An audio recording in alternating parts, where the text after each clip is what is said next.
الله أكبر.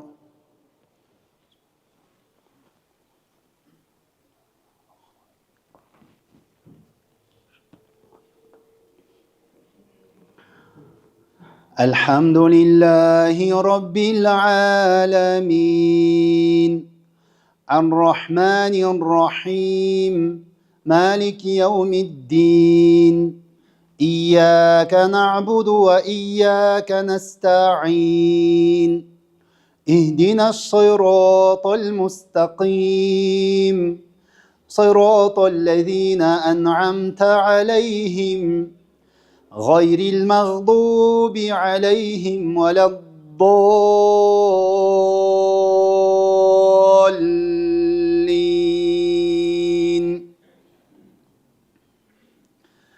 ولا تجادلوا أهل الكتاب إلا بالتي هي أحسن إلا الذين ظلموا منهم وقولوا آمنا بالذي أنزل إلينا وأنزل إليكم وإلهنا وإلهكم واحد ونحن له مسلمون وكذلك أنزلنا إليك الكتاب فالذين آتيناهم الكتاب يؤمنون به ومن هؤلاء من يؤمن به وما يجحد بآياتنا إلا الكافرون وما كنت تتلو من قبله من كتاب ولا تخطه بيمينك إذا لارتاب المبطلون بل هو آيات بينات في صدور الذين أوتوا العلم وما يجحد بآياتنا إلا الظالمون وقالوا لولا أنزل عليه آيات من ربه قل إنما الآيات عند الله وإنما أنا نذير مبين أولم يكفهم أنا أنزلنا عليك الكتاب يتلى عليهم إن في ذلك لرحمة وذكرى لقوم يؤمنون قل كفى بالله بيني وبينكم شهيدا يعلم ما في السماوات والأرض والذين آمنوا بالباطل وكفروا بالله أولئك هم الخاسرون ويستعجلونك بالعذاب ولولا أجل مسمى لجاءهم العذاب وليأتينهم بغتة وهم لا يشعرون يستعجلونك بالعذاب وإن جهنم لمحيطة بالكافرين يوم يغشاهم العذاب من فوقهم ومن تحت أرجلهم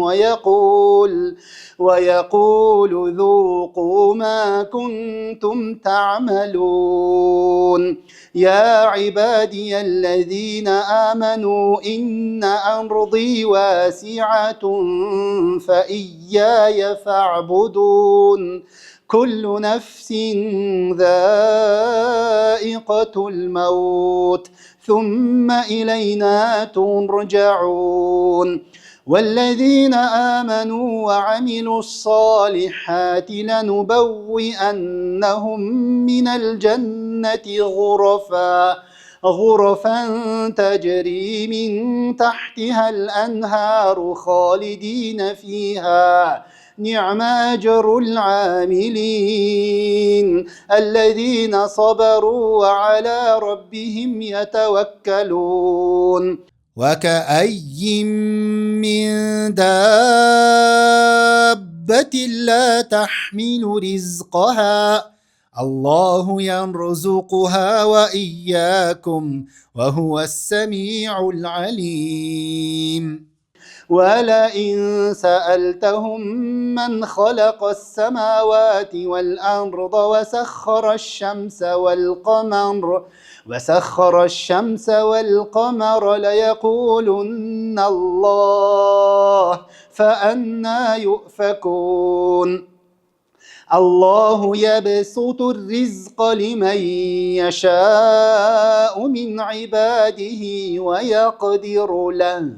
إن الله بكل شيء عليم. ولئن سألتهم من نزل من السماء ماء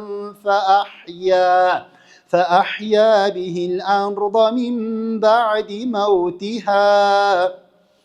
ليقولن الله، قل الحمد لله، بل أكثرهم لا يعقلون.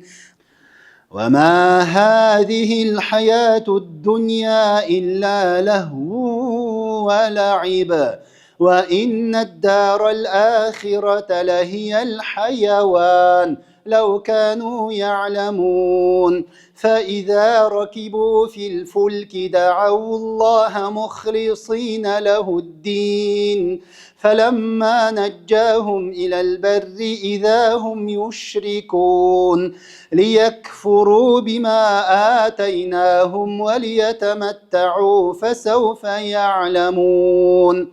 أولم يروا أنا جعلنا حرما آمنا ويتخطف الناس من حولهم، أفبالباطل يؤمنون وبنعمة الله يكفرون. ومن أظلم ممن افترى على الله كذبا أو كذب بالحق لما جاءه، أليس في جهنم مثوى للكافرين؟ والذين جاهدوا فينا لنهدينهم سبلنا وإن الله لمع المحسنين. ألف لام ميم. غلبت الروم في أدنى الأرض وهم من بعد غلبهم سيغلبون في بضع سنين، لله الأمر من قبل ومن بعد، ويومئذ يفرح المؤمنون بنصر الله، ينصر من يشاء وهو العزيز الرحيم. وعد الله لا يخلف الله وعده ولكن أكثر الناس لا يعلمون ظاهرا من الحياة الدنيا وهم عن الآخرة هم غافلون. أولم يتفكروا في أنفسهم ما خلق الله السماوات والأرض وما بينهما إلا بالحق وأجل مسمى، وإن كثيرا من الناس بلقاء ربهم لكافرون. أولم يسيروا في الأرض فينظروا كيف كان عاقبة الذين من قبلهم، كانوا أشد منهم قوة وأثاروا الأرض وعمروها أكثر مما عمروها وجاءتهم رسلهم بالبينات، فما كان الله ليظلمهم ولكن كانوا أنفسهم يظلمون. ثم كان عاقبة الذين أساءوا السوء أن كذبوا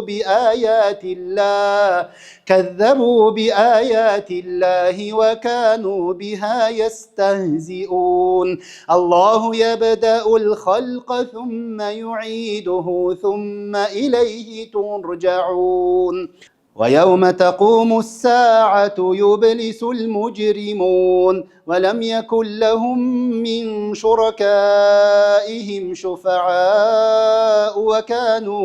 وكانوا بشركائهم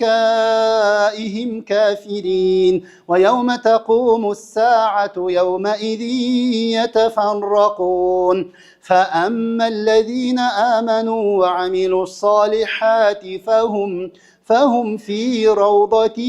يحبرون وأما الذين كفروا وكذبوا بآياتنا ولقاء الآخرة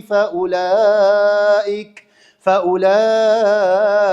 في العذاب محضرون فسبحان الله حين تمسون وحين تصبحون وله الحمد في السماوات والأرض وعشيا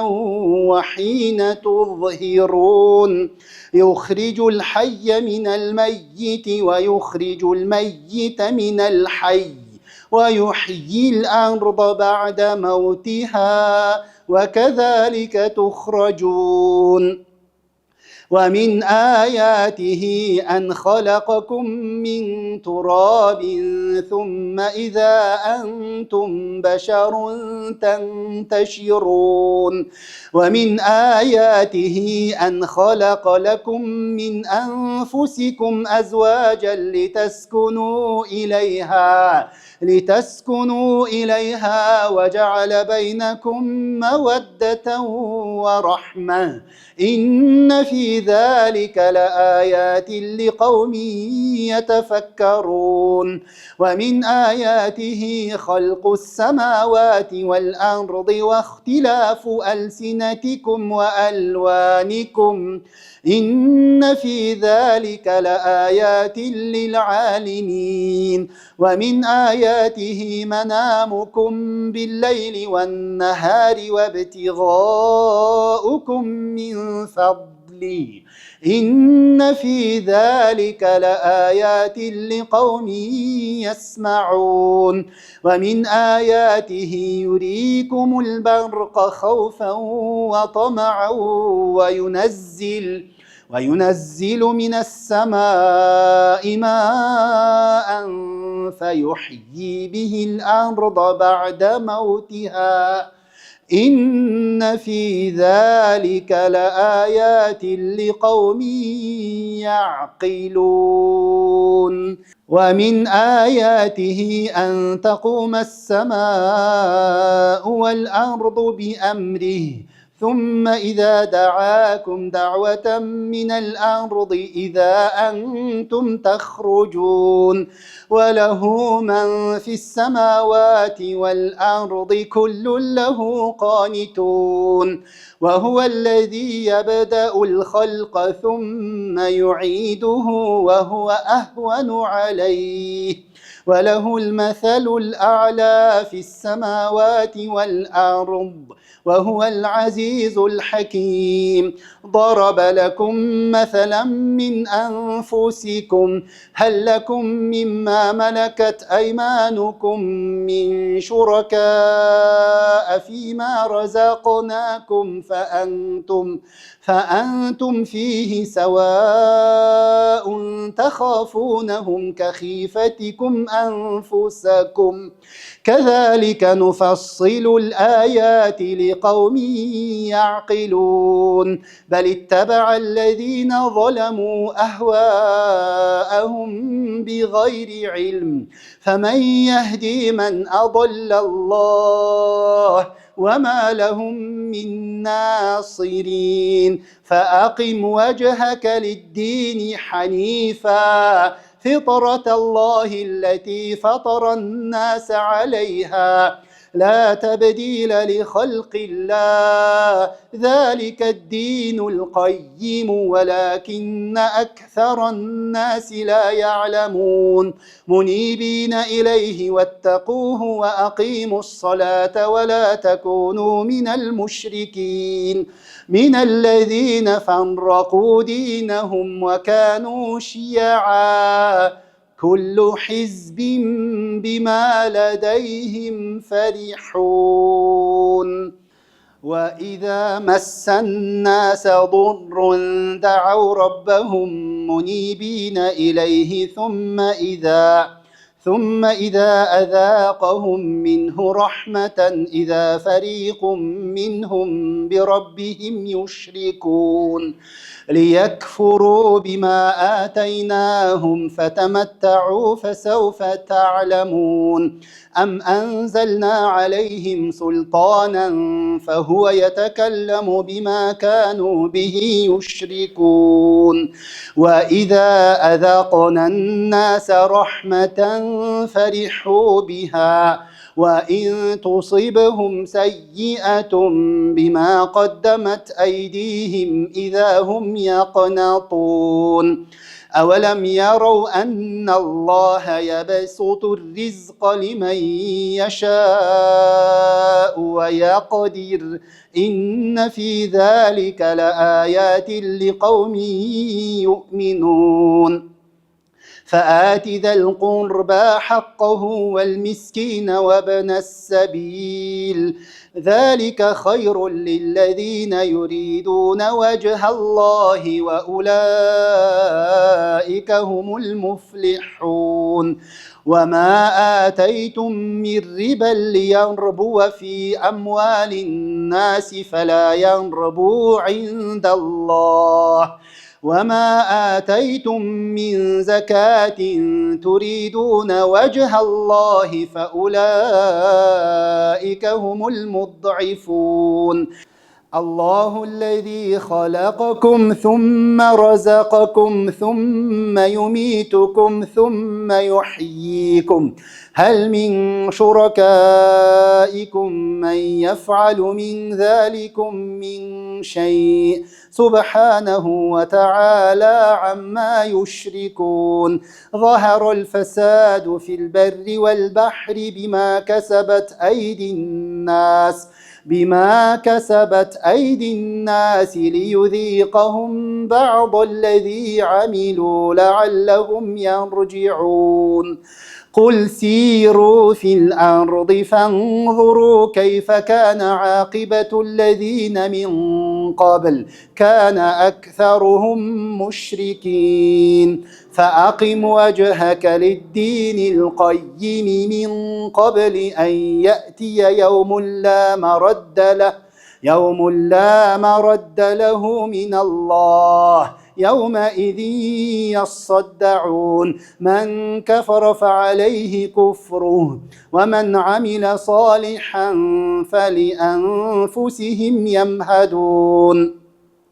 ليجزي الذين آمنوا وعملوا الصالحات من فضله إنه لا يحب الكافرين ومن آياته أن يرسل الرياح مبشرات وليذيقكم من رحمته ولتجري الفلك بأمره ولتبتغوا من فضله ولعلكم تشكرون ولقد أرسلنا من قبلك رسلا إلى قومهم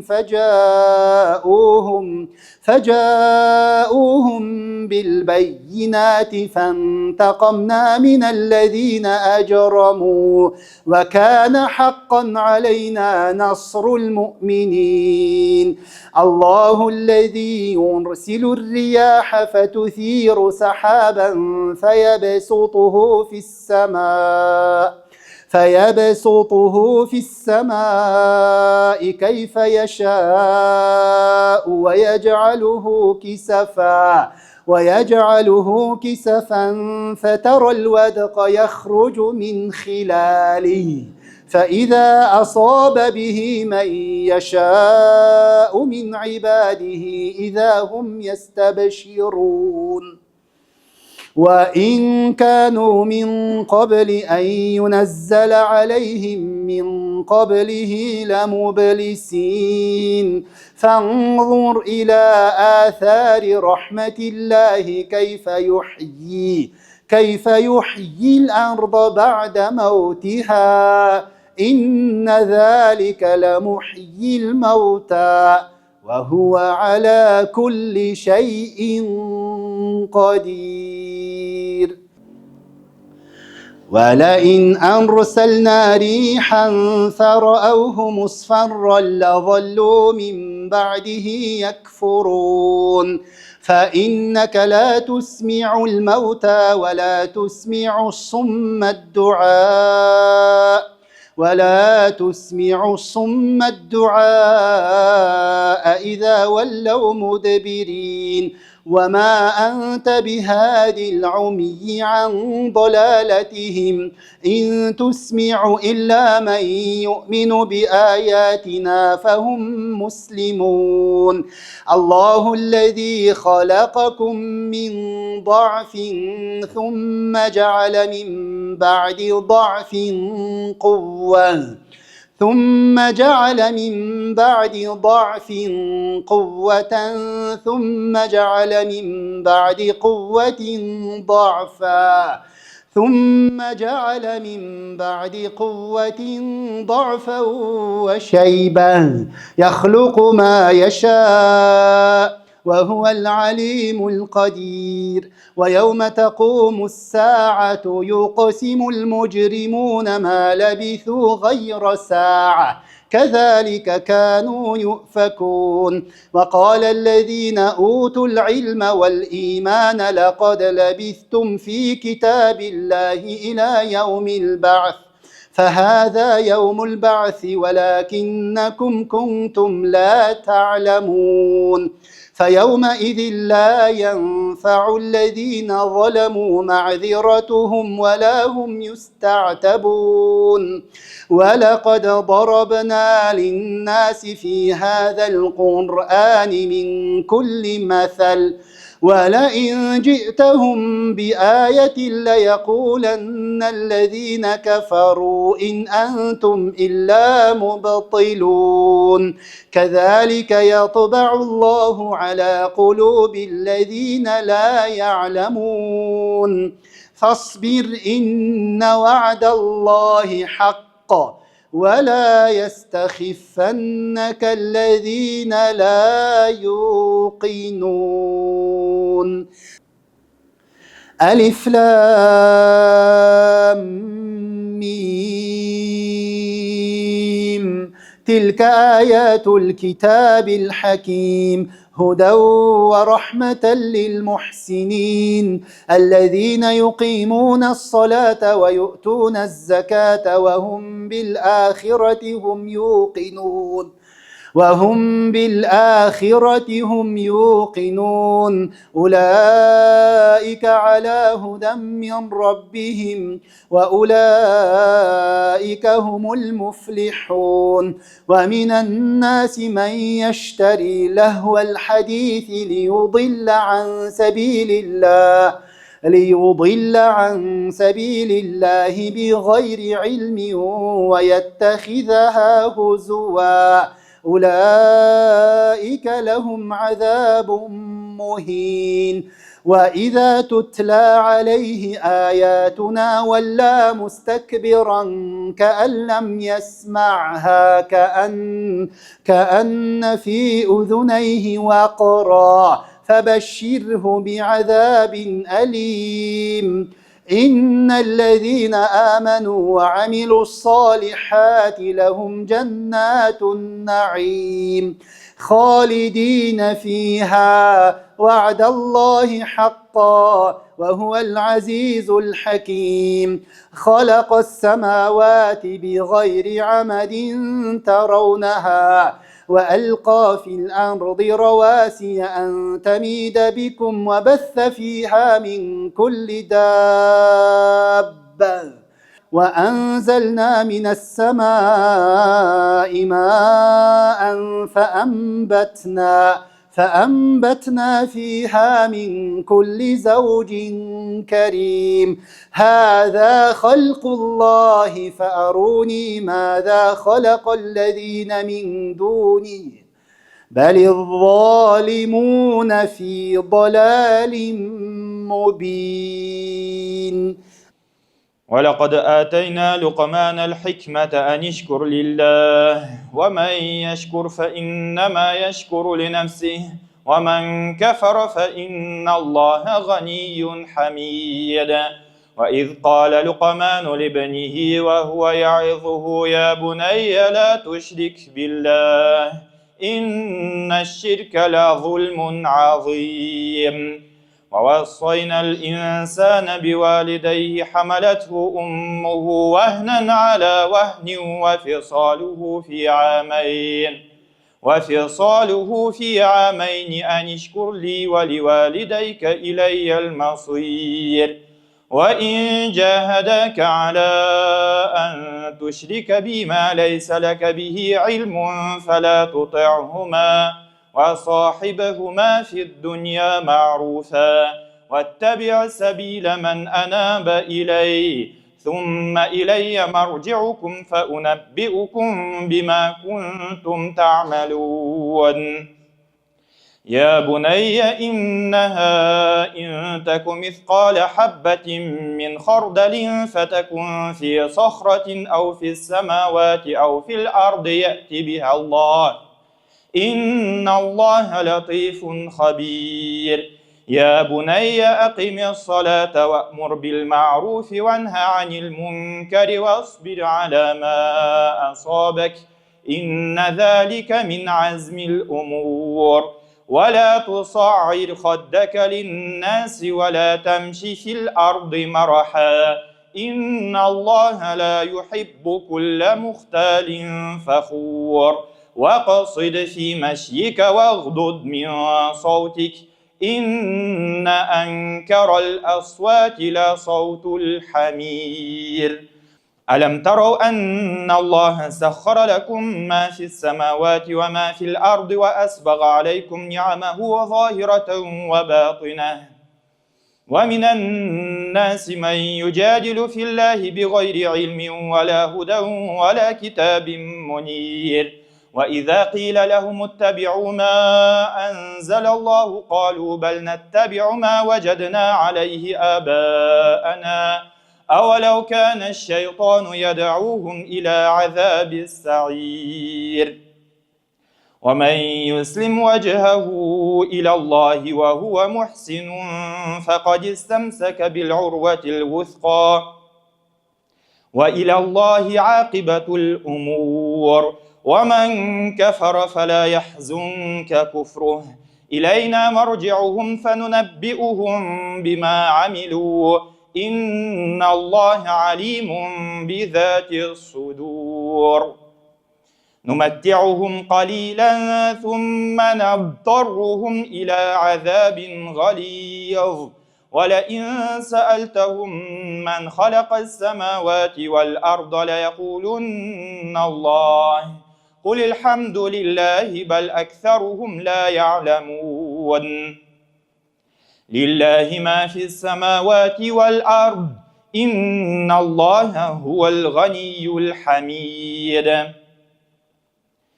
ولو أن ما في الأرض من شجرة أقلام والبحر يمده من بعده 7 أبحر ما نفدت كلمات الله إن الله عزيز حكيم. ما خلقكم ولا بعثكم إلا كنفس واحدة إن الله سميع بصير.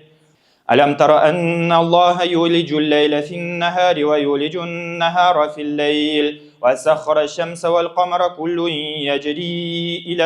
أجل مسمى وأن الله بما تعملون خبير.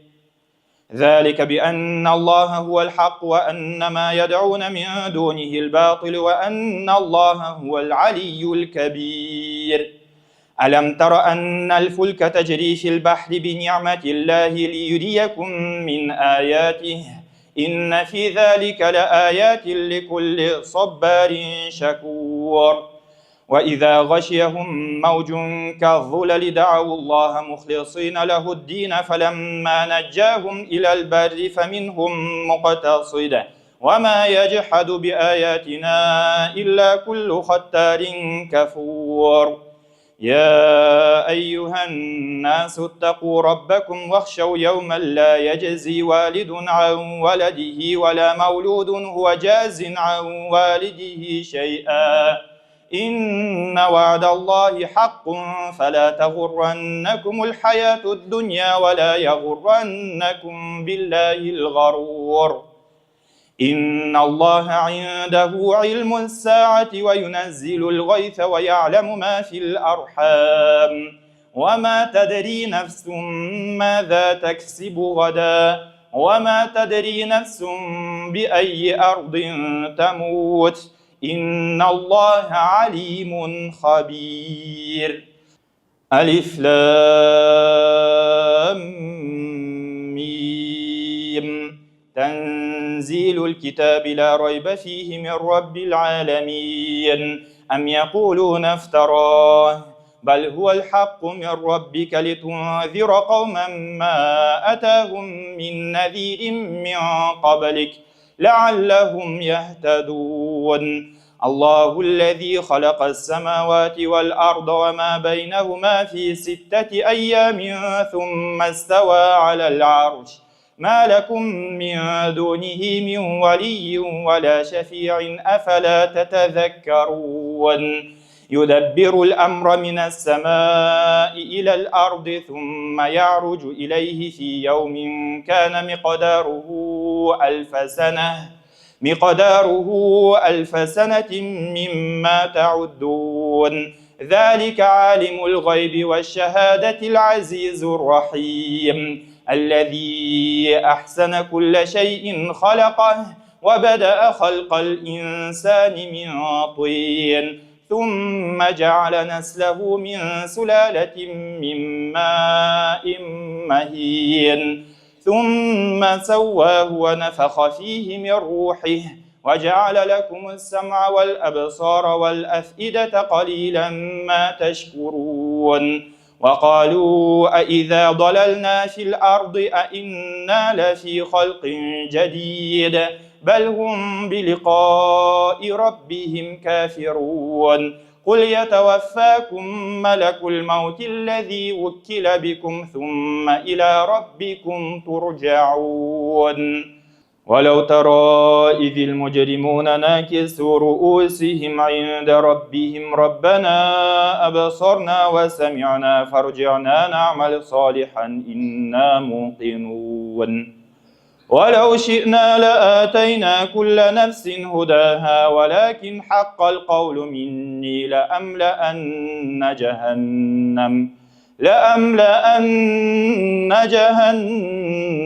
من الجنة والناس أجمعين. فذوقوا بما نسيتم لقاء يومكم هذا إنا نسيناكم وذوقوا عذاب الخلد بما كنتم تعملون. إنما يؤمن بآياتنا الذين إذا ذكروا بها خروا سجدا وسبحوا بحمد ربهم وهم لا يستكبرون. تتجافى جنوبهم عن المضاجع يدعون ربهم خوفا وطمعا ومما رزقناهم ينفقون. فلا تعلم نفس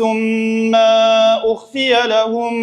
من قرة أعين جزاء بما كانوا يعملون. أفمن كان مؤمنا